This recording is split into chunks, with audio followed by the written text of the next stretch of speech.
Carla here, also known online as the Beer Babe, at Beer Babe. My name is Mike. I am the Robin to Seacoast Beverage Labs Batman. Can be found on Twitter at @Meredith. Hey, I'm Norman. I'm known online as the Beer Nut or Real Beer Nut on Twitter. Hello, this is Sean Jansen from TwoBeerGuys.com. Brian from Seacoast Beverage Lab, and this is the Seacoast Beverage Lab podcast.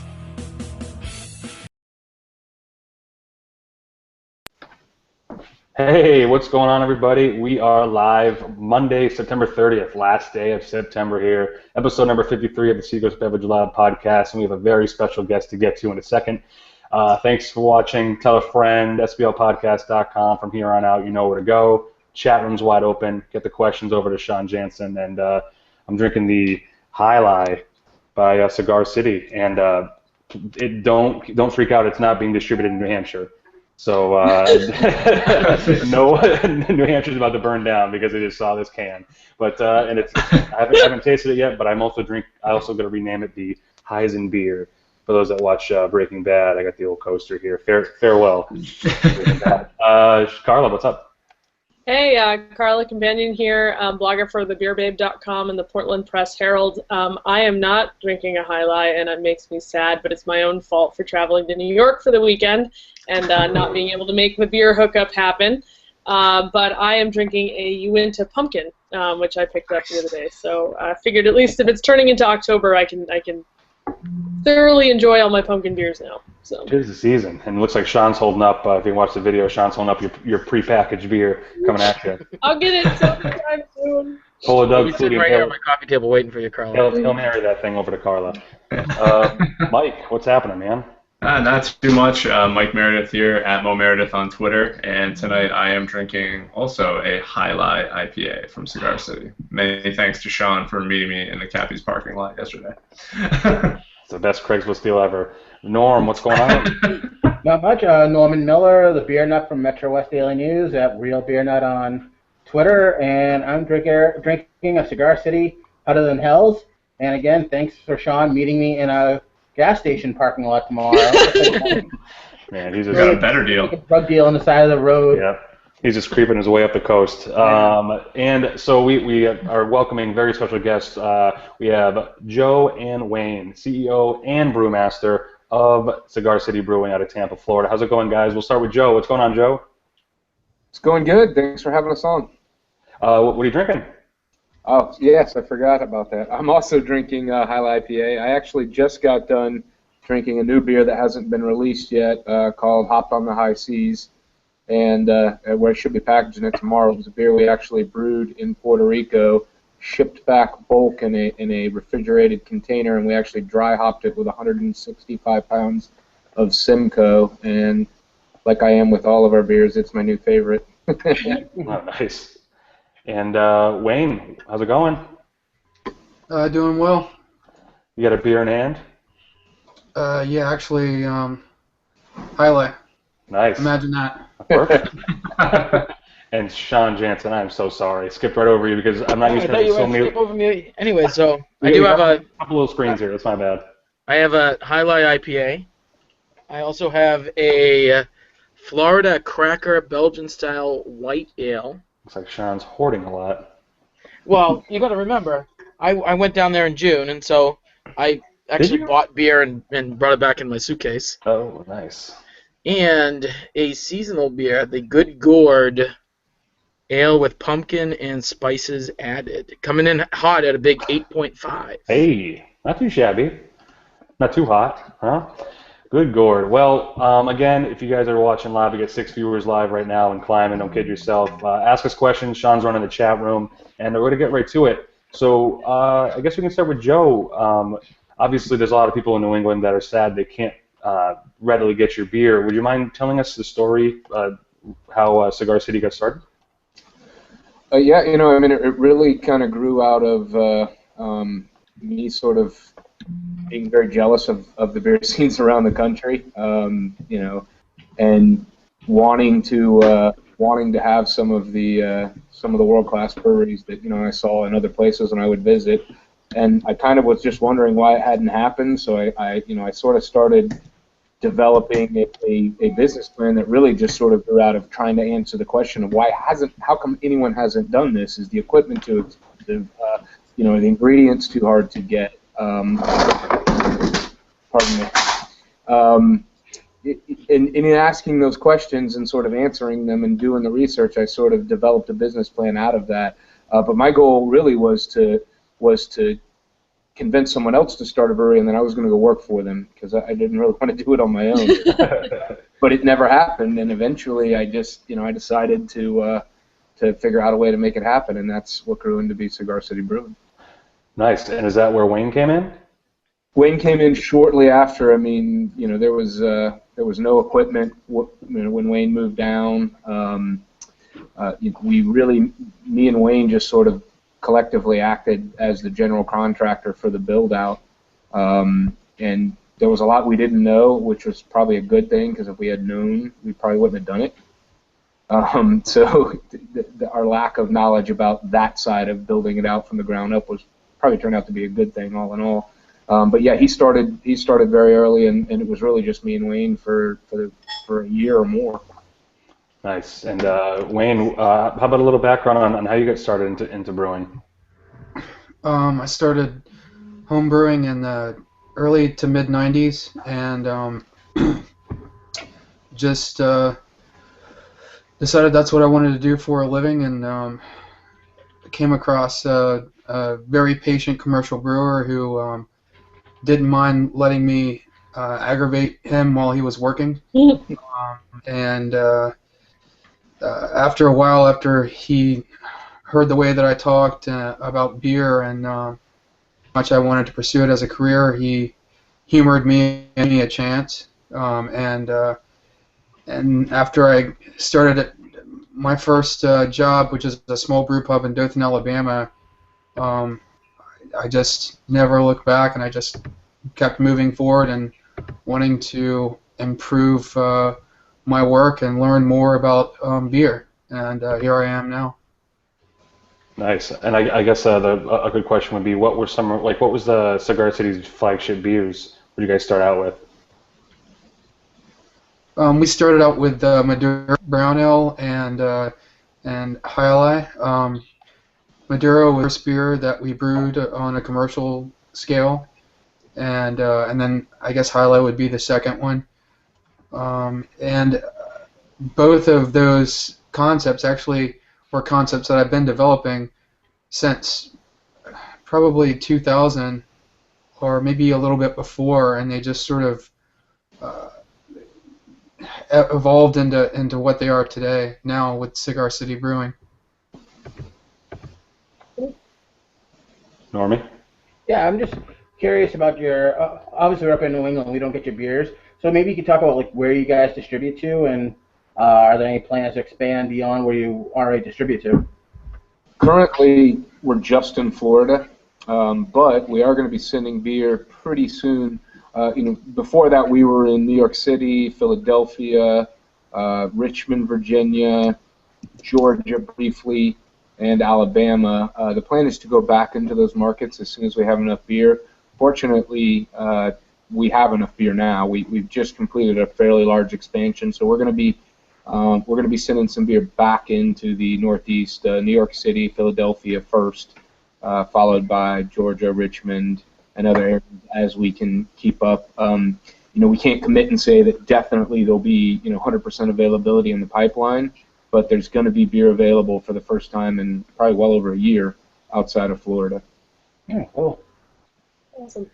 So, also, what can you tell us about what the Florida beer scene was like when you started versus now? We know a couple beer bloggers from down there, but I'm always interested to hear, how other regions are doing and, kind of what the neighborhood's like. It was fairly underdeveloped. We had some breweries here that made really good beer, but by and large, most of the breweries in Florida prior to, say, the last 5 years, they were primarily brew pubs, and in Florida, a brew pub cannot sell anything that it makes to take away. So they may make great beer, but they're sort of sitting on an island, and no one really has access unless they physically go to the brew pub. So there was a lot of good beer that just no one really could ever get access to. In the last 5 years, a lot of the pre-existing brew pubs and most of the new breweries that have opened have actually opened with manufacturing license. So even if you're really small, having that manufacturing license allows you to sell growlers. It allows you to sell packaged beer to go, and you can also sell kegs out into the local market. So that's become the new trend for Florida, and I think in many ways it's really opened things up. It's a lot more economically viable to start a brewery under that model.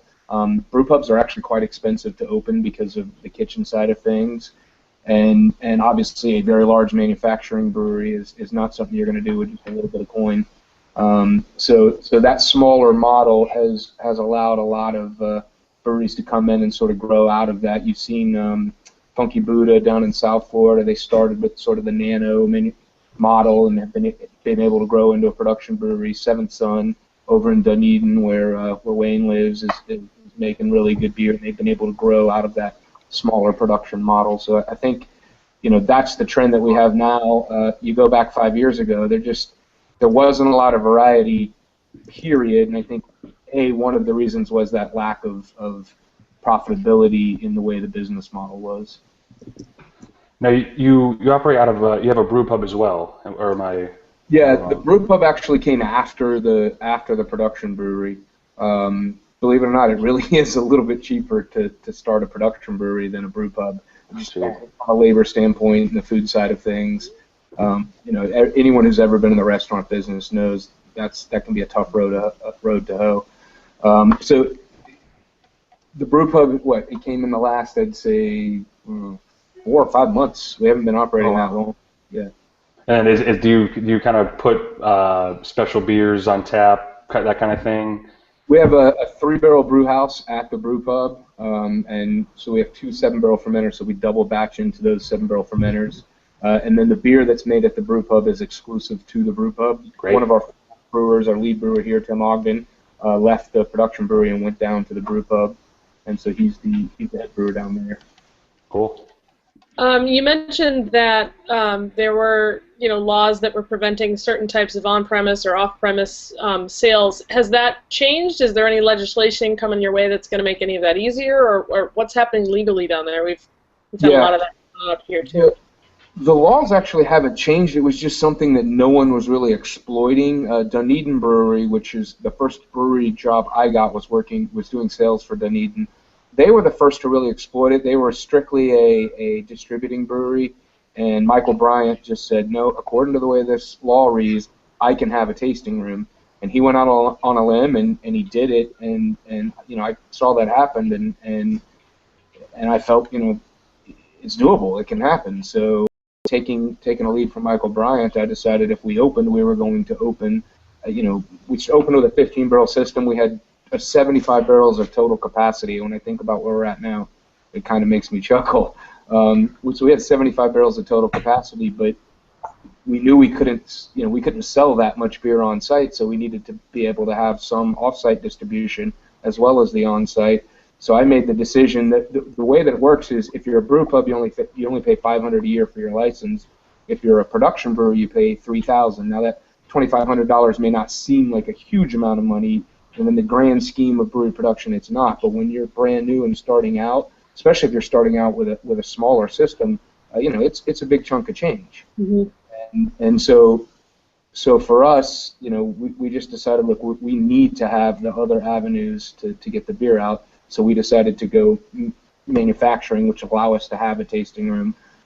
As far as the law changing, it's one of the big ones for us is we have that weird, you can't do a 64-ounce growler. And we've all kind of adopted to the 32-ounce and 128-ounce format, but we still get people coming from out of town with their 64-ounce growler, and we have to, a lot of times they think we're just trying to upsell them to another package. It's just we can't fill it. We're working on getting that changed. If it'll happen, I can't be sure, but I'm optimistic that this time around in the state legislature, there's a chance we can get it happen. As far as everything else, in some ways, Florida has some advantages. We just never really exploited them. Now we are, and I think that's why you've seen the explosion that you've seen, and the timing, I think, has helped as well. We're standing on the shoulders of a lot of giants in the beer industry.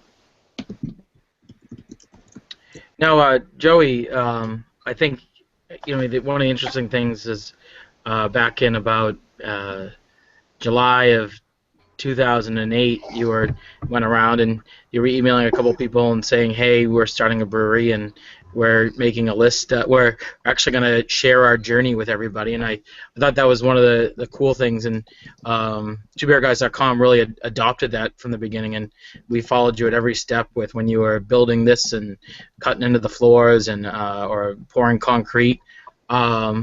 And it's funny because I have right in front of me the original letter that you sent out, and kind of starts with opening a small batch brewery in Tampa, Florida, and when I decided that I'd blog the entire process from start up into production. We're currently about 3 months from opening, and you kind of were getting yourself out there. Do you see that was like a very important step for where you guys are now? Because to be honest with you, I was excited that there was awesome beer coming to Florida. You guys were kind of pushing the envelope of the beer styles and the integration with cigars and all that kind of history. And there wasn't really too many people out there doing that. Yeah, the blog was definitely huge. I mean, on a personal level, it was huge for me because some of the things I went through were very frustrating, and so it was therapy. It sort of let me, when we had issues that really did make me want to pull my hair out, it was a way to sort of vent and get that all out. And then obviously, it was also a very real look at some of the practical concerns when you're trying to build something. It's not like we were building an aircraft carrier, but there were still a lot of technical challenges and permitting and licensing and things that we faced. And I think anyone that gets into beer in any serious way, craft beer, probably has that moment where they're like, I might like to open a brewery, or wouldn't that be interesting? And so I thought there'd be an audience for that exploration of what the experience was really like, and I figured it couldn't hurt to get our name out there. And Wayne actually, once he came aboard, he wrote a lot as well about just some of the things that he had to go through, and I think it sort of helped us sort of keep our focus on what we were trying to get accomplished. And the feedback that we directly got from people, a lot of, keep at it, it made some of the trying times, like in January of 2009 when we brewed our first batch of beer, and then the local inspector came and said, yeah, the electricity that you installed exactly the way we approved you to install it, that was wrong and you can't do it that way. We're turning your power off. And it just so happened we had a cold snap by Florida standards, and it kept it chill. But literally, we installed it the exact way they approved it, and the guy came and said, "Nah, the way we approved it was wrong, and you have to, we're not going to approve it." And they let us wait literally for 3 months with no power in the building. Wow.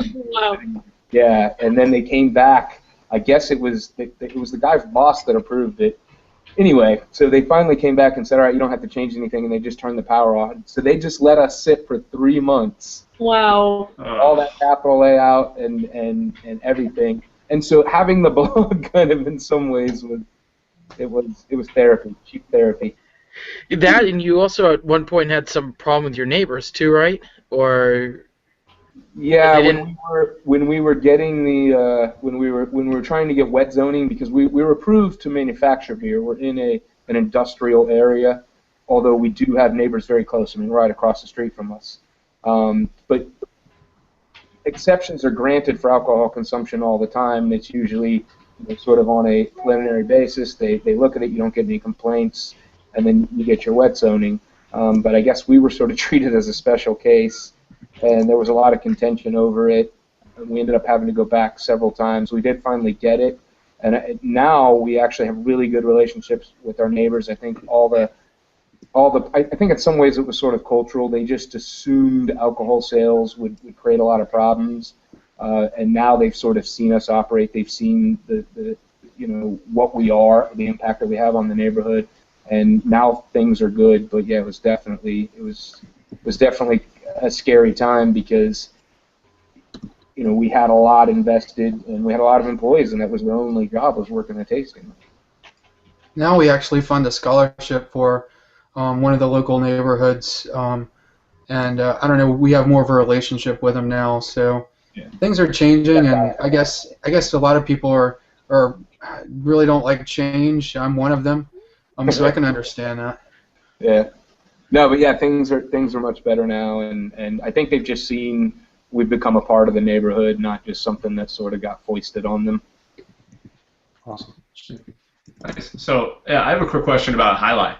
And Wayne and I, many of us tonight are drinking the Highlight IPA. So I was wondering if you wanted to walk us through the origin of this brew, why you settled on the name Highlight, and just some of your, I guess, your favorite aspects of the brew. The name sort of came about because we're trying to figure that would tie into the local culture, but also something that sounded nice as well. And we were driving in Joey's van coming back from lunch, going back to the brewery, and at first it was gonna be High Alai with no division between Alai and IPA, but then we figured that didn't sound too good, so we actually put a space in there, and it just sort of worked out. A lot of things came about through conversations as far as naming, and we really wanted to tie our brands to the local culture, and we felt like it was very important, and at the same time also tell a story about the local culture as well. But IPA is one of my styles, and I've been trying to create what I feel like is, in my opinion, the perfect IPA, and this is probably continue on for the rest of my life. But part of the concept for this particular IPA was that it be a fitting piece inside of the project and inside of the company and the concept, and the way that I felt like we were going to obtain that was for that particular beer to have tropical notes. And if you have a fresh Highlight, you're going to notice mango and pineapple notes and citrus underneath. And I feel like every single part of that directly speaks to me that this is a Florida IPA and has something to say, or something, some sort of association to Florida. Awesome. Great. I have a couple questions from some of our Twitter fans. The first one's from Heather Vandy. Heather Vandendengo. That's one. Friend of the show. Hey, Heather. She has a quick question. She's just wondering if you had any fun, kind of ridiculous stories about, I'm going to probably mispronounce this too, Hanapu Day. About wristbands stolen, maybe some fights breaking out, people coming from thousands of miles. Any some stories that just stand out over there during those events the last year or two? That's a Joey.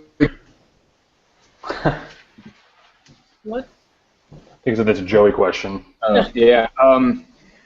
Fortunately, no fights. There's definitely been a few situations with some sore feelings of people feeling like they didn't get what they would have liked to have had. I will say that the cool thing, there's always an exception to everything. There's always an exception to every rule, but we have a saying that I forget who originally said it, but I think it bears out, is the cool thing about craft beer and the craft beer industry and craft beer people is 99% asshole free. So we've never had any major issues other than the sheer raw volume of people that we were just woefully unequipped to deal with. Everyone likes to say that's a good problem, but problem nonetheless.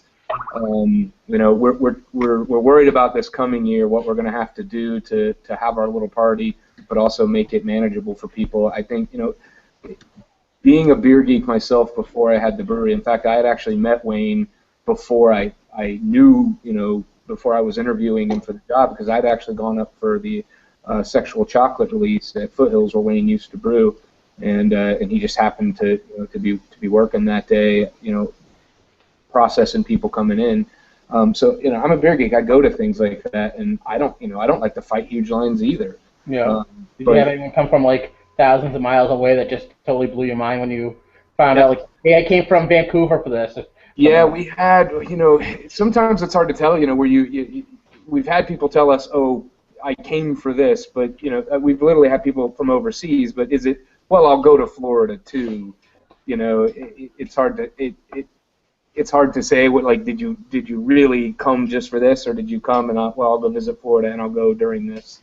But yeah, we've definitely had those stories, and the worst is when someone tells you. I mean, but honestly, if someone drives for 2 hours and says, I drove for 2 hours and I came to get this and we don't have it, I do feel bad. It makes me feel bad that that you would come and go away disappointed, but sometimes there's not much that can be done about it, and I know that sometimes people don't fully grasp. Like we really didn't expect, especially with Hunahpu Day. I mean, the first Hunahpu Day it was 100 people,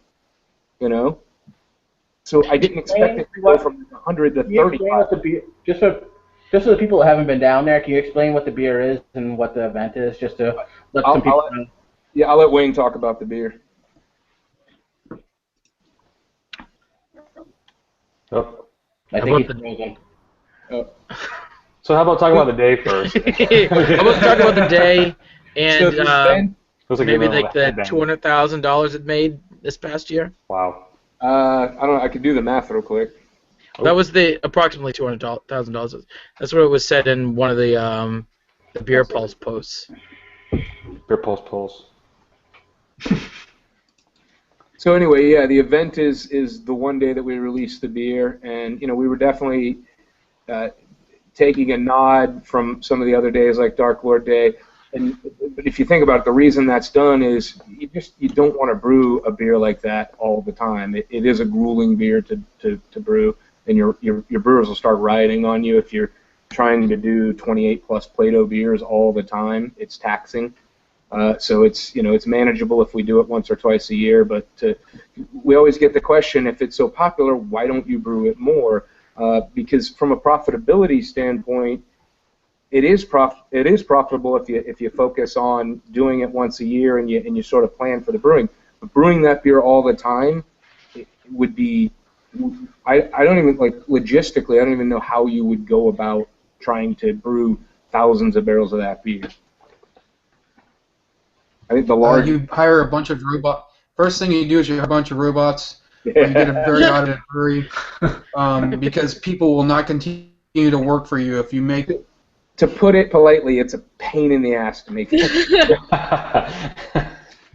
Which usually is for the biggest selling, most fan fanatic beer, I'd imagine. Yeah. They want more. They always want more. Norm, did you ask the Twitter question? I have one more question from Twitter. Oh, it is okay. Kyle Wait a Robidoux. second. Wayne, can you tell us about the beer first, though? Yep. I think he's frozen again. Again. Here he comes. We'll do it when he comes back. Oh. Yeah, that's all right. I'll ask this quick question first. From Kyle Robidoux. You answered part of it earlier about distribution. He was wondering if there's any chance of coming to Massachusetts in the near future, and he's also wondering if you have any more collaborations planned with someone like Hill Farmstead or anything. As far as the collaborations, I can answer. Is Wayne unfrozen? Yes, I he's just, unfrozen. yeah, Well, lost connection, so I'm back. I'll just briefly recap. We actually have a bunch of collaborations coming. One with AleSmith, which is a brewery that I've always been a really big fan of and that I'm very excited about. We also have a handful of others, one with Ecliptic Brewing, John Harris, who used to be at Full Sail, and the other with Max Loggers in Georgia, which Wayne can get into further. I'll let Wayne get into the beers, but yeah, we actually do have 3 more collaborations that'll be coming out this year. Now, is the Double Dare anything like the TV show from the 80s? 90s. 90s? It certainly takes its graphical cue from the show. So much slime in that beer. Is Mark Summers going to be like a co-brewer on the beer? Double Dare joke, sorry. Surprised how many puns on the word double have already been done. We have been very close to naming the beer Name Shortage, because every name we came up with, it had already been done, and we honestly were shocked that Double Dare hadn't been done. Wow. That's awesome. Name Shortage. That would have been such a good... If you ever start a brewery, every beer name shortage. shortage IPA, name shortage amber ale. Yeah. So you guys have a lot of collaborations in the fermenter, as it were, and yeah, please, I can go all day with those things. No, but we have the list on sblpodcast.com. There's some good articles as well as some recaps on Juana Pude. I'm sorry if I mispronounced the name, but going along the same collaboration route, Ben at BM Watts in the chat is asking what was some of your most fun moments of some of your collabs that you've done already, and with whom? Let's see. The collab we did with Mikkel from when we did Niels Boreum and Dirac and God, I'm drawing a blank. Bohr. That was actually a lot of fun. We invented a new game called Dartstraction, where everyone takes their darts and all throws them at the same time. That's awesome. That was a lot of fun. Dartstraction. Hill Farmstead, either an or with Ryan and Sean Hill was a lot of fun. Just cool. Ryan, I don't know if you've ever met Ryan Witter, who was with Grassroots and now is in England Brewing. He's just hilarious, and Wayne and I have known him actually Wayne knew him from North Carolina Brewing. I knew him prior to owning a brewery. He's just a hilarious guy. He's fun to work with, and I'm trying to think what else. I don't know. Honestly, the collab with Widmer was a lot of fun. I think a lot of people don't really realize a lot of the groundwork that like guys like Kurt and Rob laid to sort of pave the way for some of these newer breweries. And I mean, they were doing 40,000 barrels a year draft only in the 80s. That's impressive. Now, Wayne, for these collaborations, do you tend to go to the brewery? I think you just rejoined the call. We lost. Well, every time we ask him. Yeah, he knows what's happening. He's doing it on purpose. I think he's back. All right, so Wayne, can you hear us? Yeah. Okay, cool. When you guys go and do collaboration beers, do you tend to go to that brewery you're collaborating with, or do you kind of mix it up? A little bit of both. I like to go out and look at other people's breweries, but a lot of people like to come to Florida too, so try to do a little bit of both. I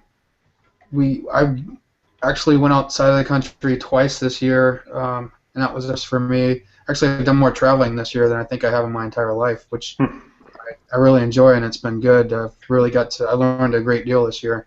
But a little bit of both. I actually like hosting now that we've been collaborating more recently, because I just tend to know what our brew houses are going to do, and I have a better idea of how the beer is going to end up versus brewing in another facility.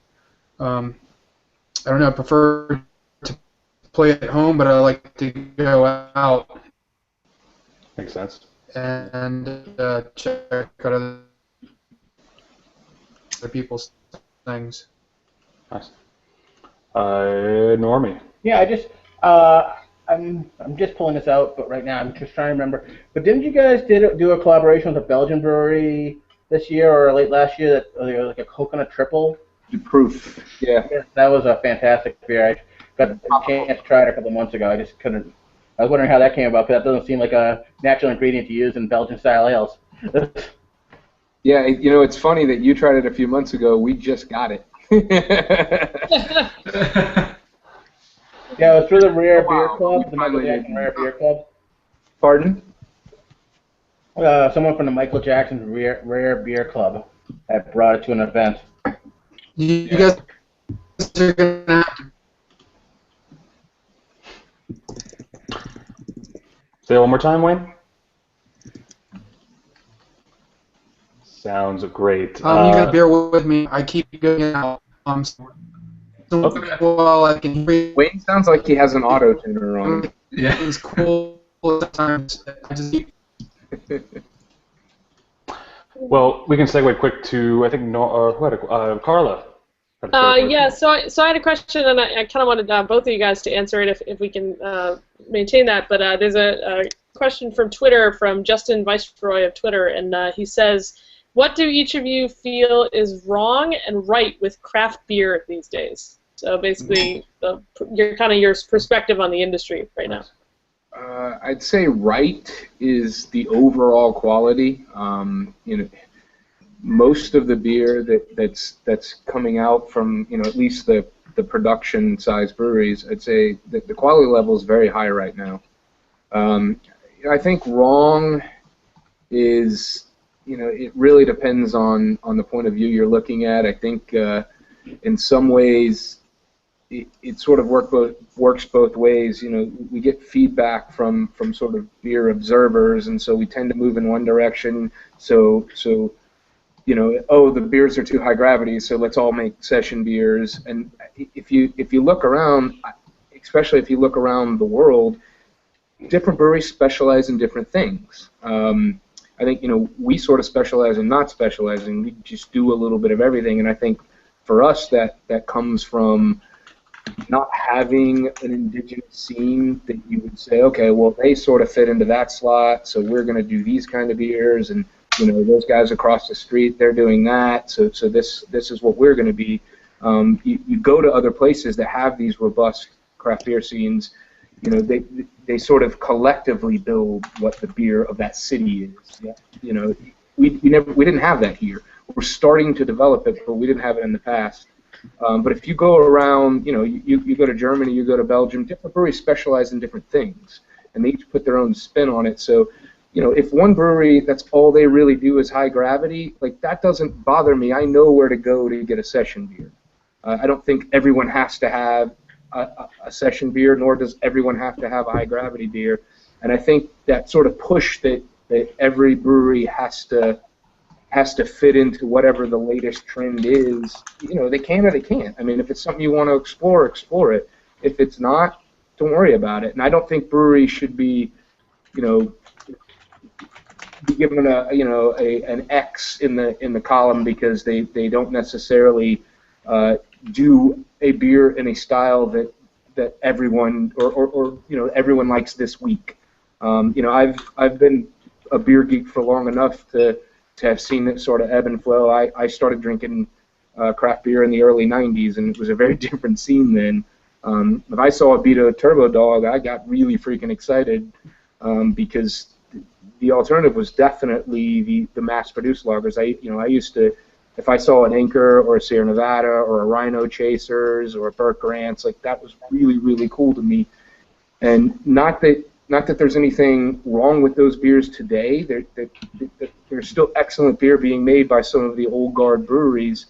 But on the flip side of things, when some of these newer breweries come along and they get excited about some of these extreme styles, the pushback is that, oh, well, it's just, it's gone off the rails, it's jumped the shark. If there's consumers for those beers, to me, let them drink it. You drink what you like. And if these breweries are finding a market brewing whatever it is, whether it be Berliner Weisses or session IPAs or imperial stouts or barley wines, let it develop. Let it become whatever it's going to become. And I think that's important. That's how you create a scene, and that's what regional drinking is about. You tend to have styles that tend to dominate. I mean, we think of California, and what style do we think of? IPA. Yeah. And that's a style that grew to dominate because that's what people there liked. And I want that to happen without, that push that, oh, well, we were really into this, but now let's go be into this because we've gone too far in that direction. I think we should go too far in every direction at the same damn time. Great. I think we actually have one more question from the chat, Sean.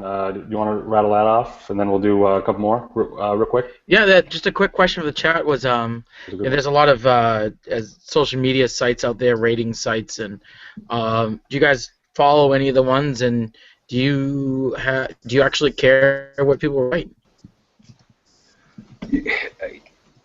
At a basic fundamental level, you can't really care too much if someone loves your beer, and that's not to say that you don't appreciate it. You do, but for the people that have the same palate as you, they should have liked it if you liked it, and then for the people that don't like it, that's factoring in that if you didn't execute something right, you should absolutely care. If you didn't perform properly, you should absolutely care and you should fix it. But if you just had a difference in recipe creation, you liked a certain approach and they didn't, you really can't worry about it. You have to, ultimately, we're not savvy enough that we could target, a demographic and say, oh, well, this is what people like, so let's make that. So we literally brew the beer we want to drink. We hope that we can find consumers for it. I'll take that answer. I don't know about you guys. And I do, but to answer the other part of the question, I do follow it. I was on beer rating websites way before I had a brewery, so I do follow them. And in fact, I was reading Beer Advocate before we started doing this. I read it almost daily, Rate Beer as well, and a couple of others, and a lot of beer blogs. You're in all the media. Yeah, I do. And like Ron Pattison, I read his blog pretty regularly as well. So you must know Gerard Wallen and Rick from Gerard Road Trips for Beer, and then Rick Ailes from the Crypt, two of your big Florida writers. Mm-hmm. They come to they go to the Beer Bloggers conference with us. Oh, cool. Okay, yeah, I know Gerard goes because he's mentioned it before. Nice. I think we got time for one more question, Sean, before you get into your little moment. Yeah, sure. So I know that you guys recently are sort of doing an expansion in a different way, sort of coming up with a cidery and cider and meadery. Can you just tell us a little about how that got started and how that kind of fits into your overall view?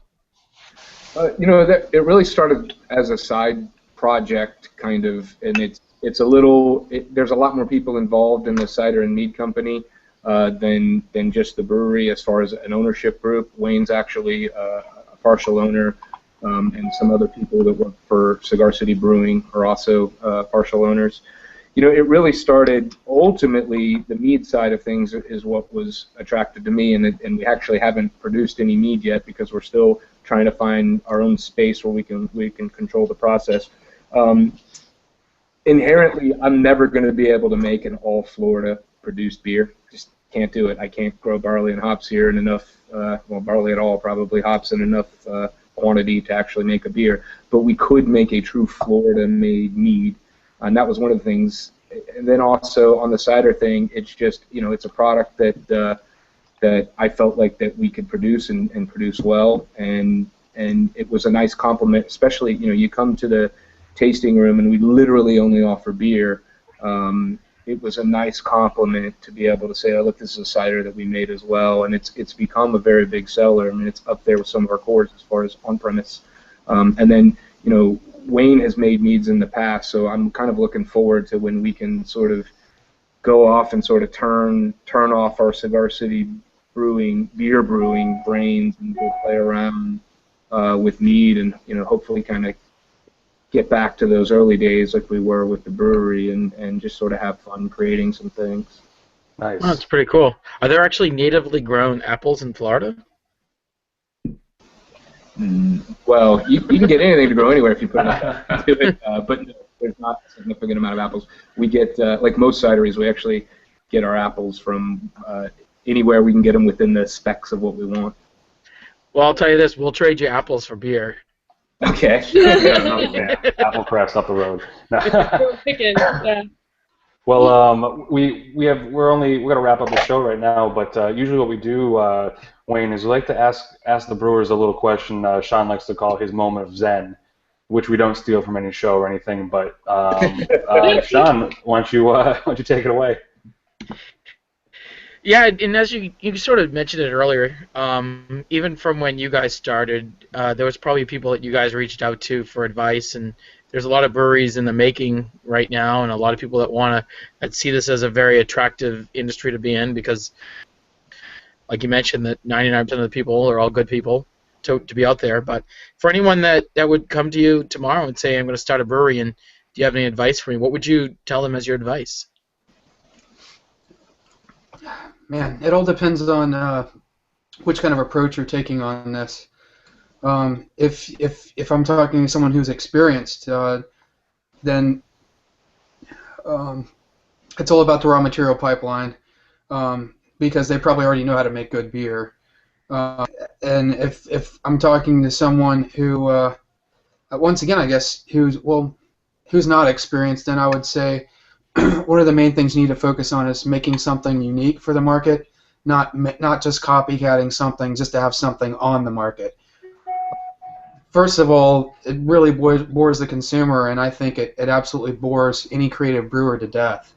I think that brewing is about creativity, and it's about like making something that's unique and in the hand of the consumer and giving them something different, instead of putting the same American Pale Ale or the same take on this or that into the market over and over again. All you're doing is you're filling up shelf space. You're not creating any new ideas. I'll take that, guys. Yeah. Satisfied on that one? Spot on. I mean, it is interesting because we do get an array of answers, and they're all pretty much along the same lines as what you answered, Wayne. And I guess with that, folks, if there's no more questions, we're going to let Joe and Wayne go. Any final pressing questions? No, just thank you so much for coming on and sending us beer. And keep doing Do what they you're have doing. anything for us? Oh yeah, do you have any questions for us before we kick you out Turn of the here? tables. Yeah. How did this all come together? So you all seem to be from varying different backgrounds, but did you just sort of meet over beers and decide to do a podcast, or? Yeah, the tales as old as time, as they say. No, we through various venues. Mike and I are best friends, and I consider everyone else here best friends too. Don't kid yourself. But we're all best friends. we're all beer bloggers of our certain area, and coming off of last year's Beer Bloggers Conference, kind of wanted to pull a couple different opinions together and do an audio or video show of some sort, because a lot of people can't really read things at work because they're either working or they're driving or something. So I personally like podcasts, and I figured a good way to get news to people about beer would be through your earbuds or your eye holes. So I don't know, but then I had to call upon the best and got these guys. But have you heard of any beer podcasts? But do you think it's a good idea, kind of spreading the word over the airwaves? I've heard of your beer podcast, but not a lot of others. No. Yeah, but yeah, that's what I don't know if I'm sure that obviously the answer is the same all around. But Carla, I mean, you thought it was a good idea from the jump, so. Well, anytime that I get to put my 2 cents in about what's going on in Maine, kind of my territory up here, I was given an opportunity to talk about what's going on up here to more people than just who's here, so that I always take advantage of that. But I really think it's cool that we've had a lot of people willing to come on and talk with us, so we're learning a lot about stuff going on in New England and obviously beyond. So I appreciate you guys coming on. Thanks. I have one more question. Sure. Carla, are you good with that compound bow? Yeah, so these are antiques, but yes, I am an archer. My fiance is an archer. That's how we actually met. And these are steps in the evolution of developing compound bows. But I do have a couple bows of my own, and so does he. So yeah, I'm pretty good. Just don't stand 20 yards away from me and tick me off. She's been an instructor. Don't let her kid. She's been an instructor at the collegiate level, and she's brought teams to the top of like national, regional, and national championships. Yep. I've been involved in archery in one way or the other for about 13 years, so it's one of the longest continuous things I've ever done. So it's pretty fun. It's why we record in separate locations. He has the other annual. She actually has other medieval weapons. Yeah. Got a mace in the bedroom. Yeah, she keeps us in line. But I like to say congrats to you guys, because you guys are making great beer, and of course you've made an effort to be on the show tonight, and you're now our 29th brewer on the podcast. So and our first from Florida. So yeah. And so to send you guys off, we want to raise a glass or a can in this case to you guys, and for a great future and brewing more great beer and hopefully wider distribution to come. So Joe, and again, like I said, is our 29th brewer on the SBL podcast, and you can find a list of all the brewers that we've had in the separate section of the show notes. which aren't over here, but they're on that side of the screen if you're looking at the show. But we kind of want to reserve the last part of the show from now on to kind of what we're doing in the future or events coming up in that week. I can kick it off. This weekend we're going to, three of us are going to the Powder Keg in Exeter, New Hampshire, which I'm literally pointing in the direction of it. It's about 2 miles that way. So, point. Yeah, there it is. Oh, but you're going to see me, Sean, probably another beer guy. Carla's going to be there. My wife will be there as well. So My wife. My wife. But again, so I posted something about it today, but it's just kind of a copy and paste from the site. You can go to the website and see all the brewers. I think there's like almost 50 brewers, maybe more, Sean? There's about 50. Yeah, 50, and then there's an equal amount of almost an equal amount of restaurants serving some chili. Who went last year? You guys went last year, right? I didn't. Sean, how was it last year? I did. I heard it was awesome. It was really busy. Last year, I think they were hoping for 1,000. They got 1,500, and they had to, because they went like 500 over, and then they had to turn people away, unfortunately. Yeah. This year, they're well equipped for 2,500, hoping for 4,000. Wow. They've made the space a lot bigger. 1,000. That's bigger than Exeter, the population of Exeter. Yeah. Well, hey. Imagine, just calculate how many porta potties you need for that. I was just going to say, no. It's not even, so at a beer fest of 4,000, you need X amount of porta potties, right? But at a beer Philly fest, double it. Yeah, exactly. Yeah.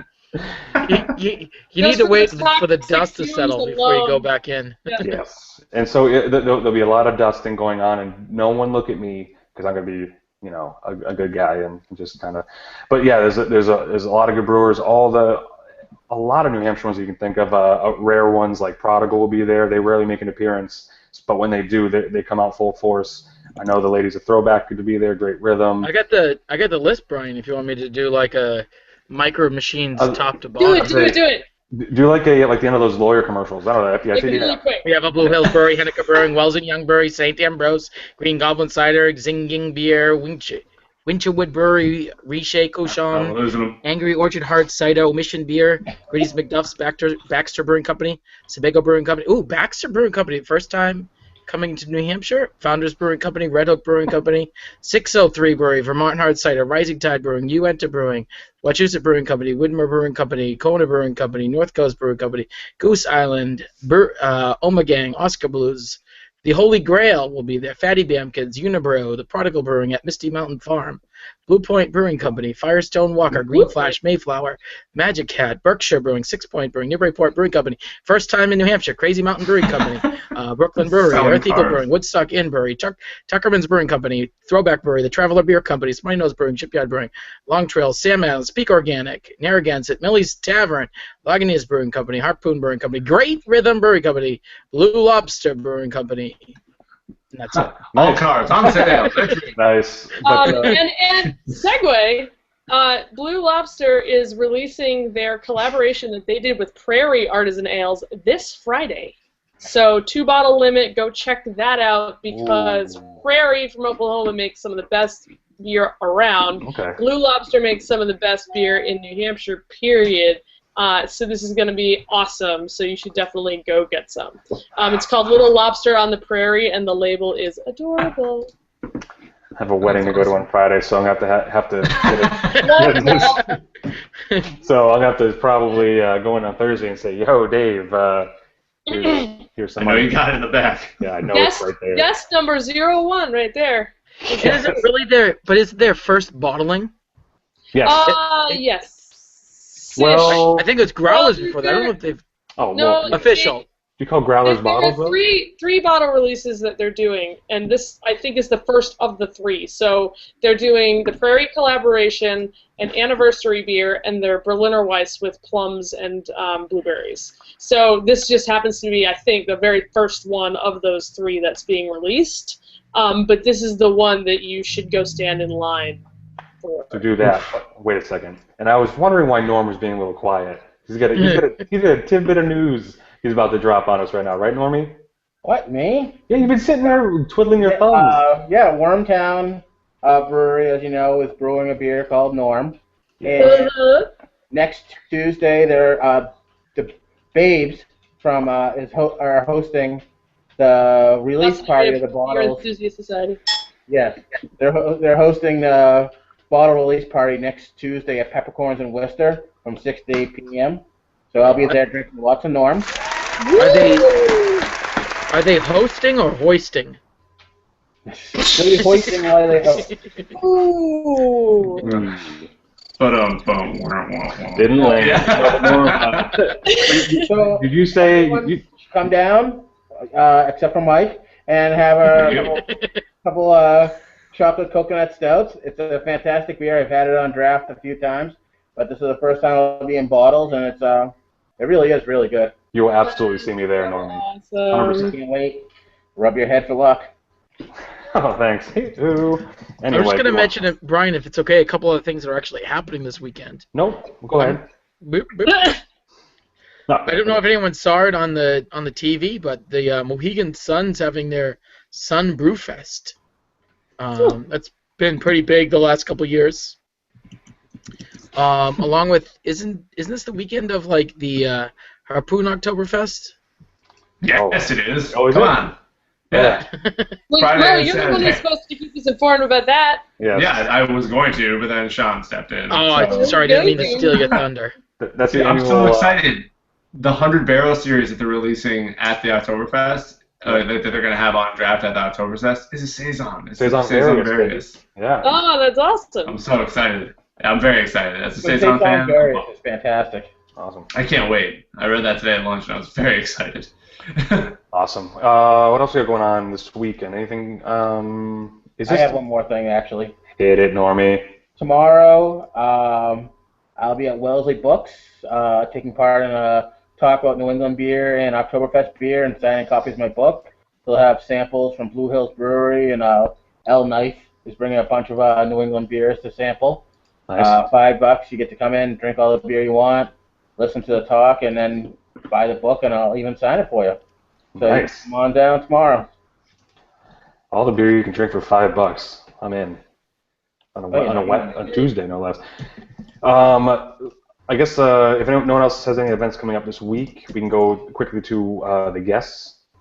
If that's cool. Who wants to introduce next week's guest? You. Oh, what the hell? So, if you're not keeping an eye on the show notes page, we try to keep a running list of the old guest list. And next week we have John Kimmich. I mean, might have heard of him. Brews a little beer called Heady Topper, but to those What's that not, that beer? I've never heard of that. never heard of it. Eddie, That must what? come in a bottle, doesn't it? Yeah, well, it's a growler can. It's a big old can. It's pale ale, right? Yeah, it's a brown ale or something. But no, Heady Topper himself, John Kimmich, will be on, and me, Norm, and Sean are going to be traveling that day to the Alchemist to get cans and then to come back to do the show. But I mean, Carla, if you can take the day off, but this is no. But we'll throw a If can someone to you. does not find me Heady Topper, I'm going to be a very angry person. Put a call out to Twitter and say we get one can, and we'll figure it out. Sean's usually pretty good at that, but we're going the day of. So if you're up there, say hi to us. We're going to be there saying what's going on. You're going to be at the powder keg. I will, but that's not And Ryan, for... no, but Ryan's got a steady supply of Headies. Right? Okay, well, I want my highlight. Carla, just text me on Friday to remind me, and I'll make sure. All right, I do will. that. I will do that because Oh, I would really, really, really, really like to open a Heady and not get jealous of you having them and not me having them like I always do. Yay! So that's Monday, and then the following week we are having not booked yet, so we're not having anybody yet, but keep an eye out on the website. But October 21st is when we're going to have Earth Eagle Brewing.